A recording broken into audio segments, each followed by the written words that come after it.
Bonjour tout le monde et bienvenue dans cette nouvelle vidéo. Aujourd'hui, nous allons parler d'un sujet qui est le suivant: la bourse ne nous rendra pas riches. En effet, on entend parfois beaucoup de choses beaucoup trop optimistes par rapport à la bourse, notamment le fait que ça nous rend riches et avec même parfois peu de temps. Mais on va voir que c'est pas du tout le cas et que avant tout, la bourse reste un levier d'investissement avant d'être un levier de richesse. Par exemple, on entend beaucoup de phrases du style investis 20 000 euros et reviens dans 15 ans, t'inquiète, plus tard tu seras riche, ou avoir du 20% par an, t'inquiète, c'est facile, en 5 ans t'as déjà des gros résultats, t'inquiète, ou alors je suis devenu riche grâce à la bourse. On va voir qu'il faut apporter beaucoup de nuances en fait à ces phrases-là, et il y en a même en fait qui sont fausses. Et le constat au final, il est assez clair, hein, c'est que si on reprend la phrase investis 20 000 euros et reviens dans 15 ans plus tard, tu seras riche, t'inquiète, au final on se rend compte qu'en investissant 20 000 euros et qu'on attend quand même 15 ans avec 10% de retour annualisé, on serait à seulement entre guillemets 83 000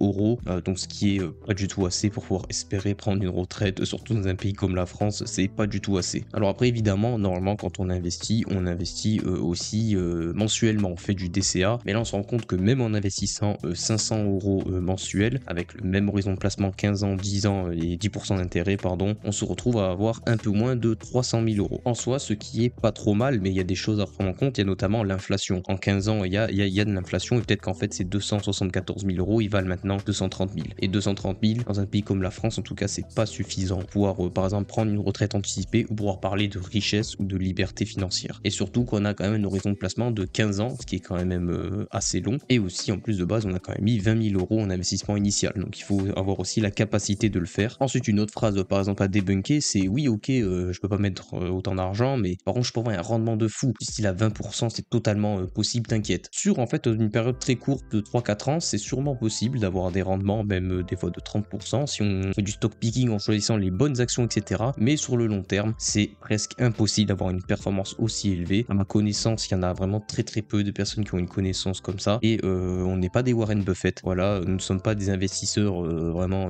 exceptionnels. Et c'est d'ailleurs cette statistique que je rappelle qui est frappante, qui est que plus de 90% des gestionnaires de fonds privés font moins bien que le marché. Et il faut savoir que le marché, par exemple le S&P 500, c'est 12% en moyenne sur les 10 dernières années, et le Nasdaq 100, c'est 16% en moyenne sur les 10 dernières années. Donc on est quand même assez loin des 20%, et en plus de ça, il faut les tenir sur des très longues périodes. Là ici c'est 10 ans, et si on prend sur des périodes plus longues, par exemple le S&P 500, c'est plus aux alentours des 10% qu'on prend réellement sur 40 ans. Et surtout, pour rappel, une haute performance vient toujours avec une haute volatilité. C'est-à-dire que si, imaginons, on arrive effectivement à s'approcher du Nasdaq en faisant du 17-18% par an, mais à tout moment, ça peut arriver qu'on se tape du moins 30% en l'espace de 3 mois. Ça, c'est totalement possible. Et donc ça, faut aussi avoir l'approche mentale qui va avec pour pouvoir réussir à subir ce genre de descente et avoir un patrimoine qui peut fluctuer énormément. Une autre phrase qu'on entend aussi, c'est très rapidement, on a des résultats. T'inquiète, en 5 ans, t'as déjà de gros résultats. Bon, en soi, on a juste à reprendre le même exemple qu'avant, hein, 50 000 investis sur du coup 5 ans à 10%, on est seulement à 80 000, donc seulement 30 000 de plus-value. C'est très bien déjà, mais en fait ça fait pas de gros résultats, on n'a pas un gros retour sur investissement. Et en soi, les explications, elles sont plutôt claires, c'est qu'en fait la bourse, ça ne permet pas de devenir riche parce que ça dépend de 3 paramètres très importants, qui sont les 3 paramètres des rendements composés. Ça dépend du coup de votre capacité d'épargne, ça dépend d'ailleurs beaucoup de votre capacité d'épargne, et ça dépend de votre temps d'investissement, sur la durée de votre investissement, là aussi vous avez la main dessus. Et après, ça dépend du rendement sur laquelle on n'a pas la main dessus. Il faut évidemment comprendre que la bourse est un outil d'investissement long terme, parce que le but, comme je l'ai dit, c'est de profiter des intérêts composés. Et au final, on le voit qu'en investissant ici seulement 5 000 euros en capital de départ et 500 euros d'épargne mensuelle sur une durée de 30 ans à 10%, là oui, on arrive à quelque chose de très intéressant avec plus d'1 million d'euros là ici de patrimoine généré. Il faut comprendre qu'en fait la bourse, c'est un outil génial par exemple pour préparer sa retraite. La bourse permet en réalité de construire un patrimoine et de le faire fructifier. Et elle est là la nuance, c'est que oui, on peut générer beaucoup d'argent avec la bourse, mais réellement c'est pas ça qui permet de devenir riche. Ça permet de construire un patrimoine, de le faire fructifier grandement, mais réellement c'est pas ça qui est à la base de notre richesse. En réalité, pour devenir réellement riche, il faut savoir générer de l'argent. Cet argent, ça se génère via de la création de valeur. C'est-à-dire qu'en gros, et on oublie très souvent qu'on a aussi une partie active qui est très importante. Par exemple, quelqu'un qui toute sa vie va générer 2000 euros par mois, par exemple, même s'il arrive à investir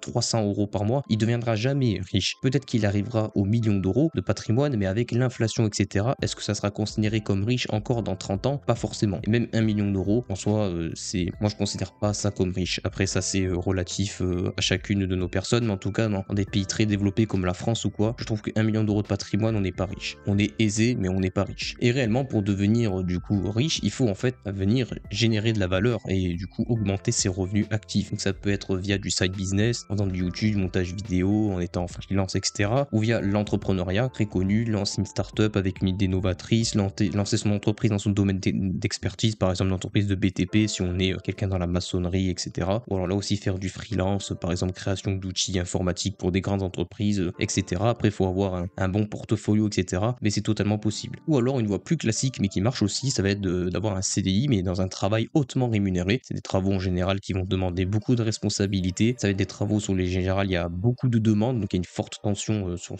le marché. Et c'est aussi des travaux qui sont à haute valeur ajoutée. C'est-à-dire que réellement l'entreprise est prête à poser un bon billet sur la table, faire un bon salaire, parce que derrière ils savent qu'ils ont un retour sur investissement, sur l'employé qui est énorme. Donc derrière il y a une grosse création de valeur ajoutée. Autre chose aussi qui peut être pas mal, ça va être le levier via l'investissement en immobilier physique, par exemple de l'achat-revente ou de la location. C'est pas en fait un simple investissement, c'est un vrai business parce qu'il faut connaître son marché, l'analyser, faire des travaux, construire, acheter un terrain, construire. On va diviser par exemple un T4 en deux appartements T2 par exemple, ce genre de choses. Donc tout ça, ça vient aussi amener à faire de la création de valeur. Donc là on est sur du business, ça aussi ça peut marcher. Et ensuite c'est en épargnant énormément avec ce revenu actif, et c'est ensuite en investissant du coup énormément grâce là encore à ce revenu actif sur le long terme que l'on obtient réellement de la richesse avec la bourse. Là je vais vous donner un exemple, si imaginons quelqu'un est capable d'investir 50 000 euros avec 2 000 euros d'épargne mensuelle sur 30 ans, là il arrive à presque 5 millions d'euros de patrimoine. Et là on peut parler d'une personne qui est riche, même dans un pays très développé, même aux States, je pense que ça peut être considéré comme riche. Cependant, il faut apporter de la nuance à tout ça, car certes, l'investissement ne rend pas riche, mais il ne faut pas être découragé à investir en bourse, car ça reste toujours le meilleur moyen de faire fructifier son patrimoine. L'investissement en bourse, ça reste le meilleur investissement, le meilleur placement, c'est celui qui offre le plus haut rendement, en tout cas historiquement. Après, on peut avoir la crypto-monnaie, mais on n'a pas assez de recul, pas assez de temps encore pour savoir si c'est la meilleure. Mais c'est notamment aussi le meilleur moyen pour préparer sa retraite, surtout en France. Même dans tous les autres pays, il faut le faire, mais surtout en France, ne comptez pas sur le système de retraite français qui est très mauvais. C'est aussi le meilleur moyen pour préparer une expatriation parce que ça reste quelque chose de très liquide. Donc on peut directement vendre ses positions, réinvestir dans un autre courtier, etc. Faire du transfert de compte entre les courtiers, etc. Si imaginons que vous préparez une expatriation, je sais qu'en ce moment c'est pas mal à la mode et franchement ça se comprend avec l'état actuel des finances de la France, etc. Mais c'est aussi le meilleur moyen pour à la fin toucher du revenu passif et lever le pied au travail par exemple en passant à mi-temps. En gros ce qu'il faut comprendre c'est qu'il faut avoir la bonne vision de l'investissement. Il faut faire en réalité la différence entre le revenu actif qui permet de générer énormément d'argent et le revenu passif qui se construit en fait avec les revenus actifs. Donc ça c'est une balance qu'il faut comprendre. Le but c'est en fait d'avoir une épargne costaud parce que oui on peut générer énormément d'argent, mais le but c'est d'avoir l'intelligence économique et financière de se dire ok il faut que j'ai une balance où j'ai toujours une épargne grandement positive pour injecter beaucoup dans mes investissements et faire fructifier mon patrimoine. C'est ce que j'ai écrit ici. En fait pour devenir riche entre guillemets grâce à la bourse, il faut aussi devenir riche via ses revenus actifs. Bien sûr à condition d'avoir une épargne énorme et d'investir énormément. Ce qu'il faut comprendre en conclusion c'est que non malheureusement la bourse ne nous rendra pas riche. En tout cas sur le court moyen terme pas du tout. Après sur du